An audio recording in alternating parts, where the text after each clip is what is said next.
Hello, I'm Patrick Wanis, human behavior expert, PhD. How do we explain the extraordinary rise to power by Donald Trump? Well, over 100 years ago, Sigmund Freud, the famous psychoanalyst, claimed that he discovered what he referred to as primitive and sexual and aggressive forces that exist inside all human beings. And he warned that unless those forces are controlled, they would lead individuals and society to both chaos and destruction. Can those same forces be used to control people? Yes, they can, and it's already been done. As I'll explain, Adolf Hitler used those same unconscious drives to create his dictatorship of Nazi Germany and the Third Reich. And today, Donald Trump too is using those hidden unconscious drives and instincts to build his presidential candidacy. Now, this is not about a direct comparison between Trump and Hitler.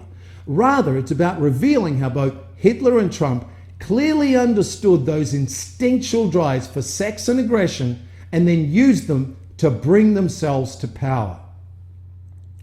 In his work on crowd psychology, mob psychology, Sigmund Freud described how the frightening irrationality that exists inside all human beings can emerge in mass groups, stating that the moral center of our consciousness is displaced by the larger crowd, only to be replaced by the charismatic crowd leader.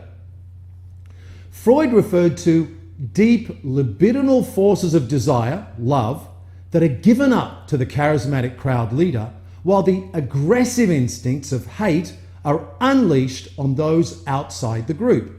In other words, the masses develop love and devotion for their leader while also developing hate and aggression towards anyone that's deemed to be outside the group, different, or simply an outsider. Hitler and the Nazis were deliberately encouraging these primitive forces because they believed they could master and control them.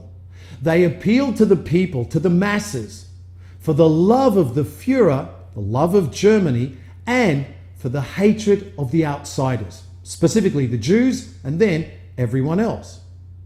Donald Trump is using that same strategy. By using the campaign slogan, "Make America Great Again," and by continually reinforcing the notion that America is losing, being killed and being destroyed by other nations and other forces, Trump is reminding the people that they need rescuing. And he is the guru that can save them.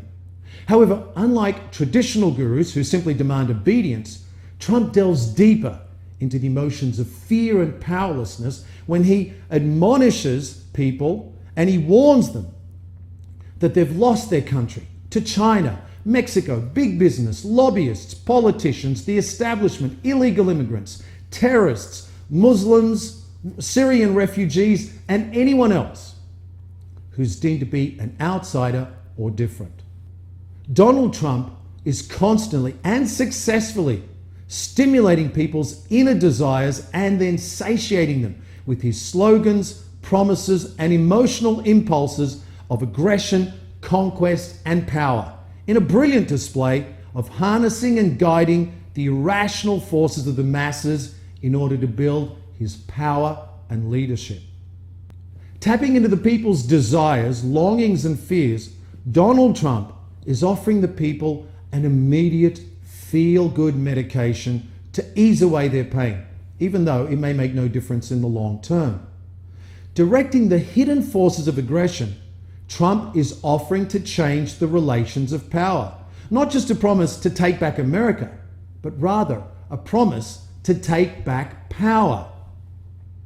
By continually stimulating the irrational self, Trump is able to continually amass power. As with the Nazi rallies, Trump is effectively harnessing the primitive animal drives and instincts at his rallies when he requests that his audience lift up their right hand and take an oath. He's asking them to devote themselves to him, their leader, to give their love to the leader, and then rallying those crowds to hate the outsiders. Eine wahrhaftige Weltanschauungspartei sein. Zweitens, Sie wollten, Herr... Stop thinking and follow me, cried Hitler. I will make you masters of the world. And the people answered, Heil!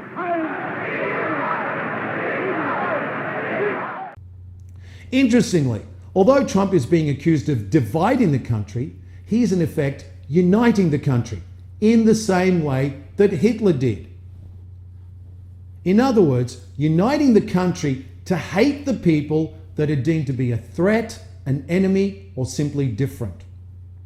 And just as it happened in Nazi Germany, where the people that were deemed to be a threat, an enemy, or different were people living within Nazi Germany, the Jews, so too the threat and enemy that's been identified by Donald Trump are people, religions, and groups living within America. Finally, as Nazi Germany and its horrific death camps and concentration camps revealed, savage, destructive forces exist inside all human beings. And those forces should always be carefully controlled and never unleashed. If you'd like to learn more, go to patrickwanis.com. For patrickwanis.com, I'm Patrick Wanis.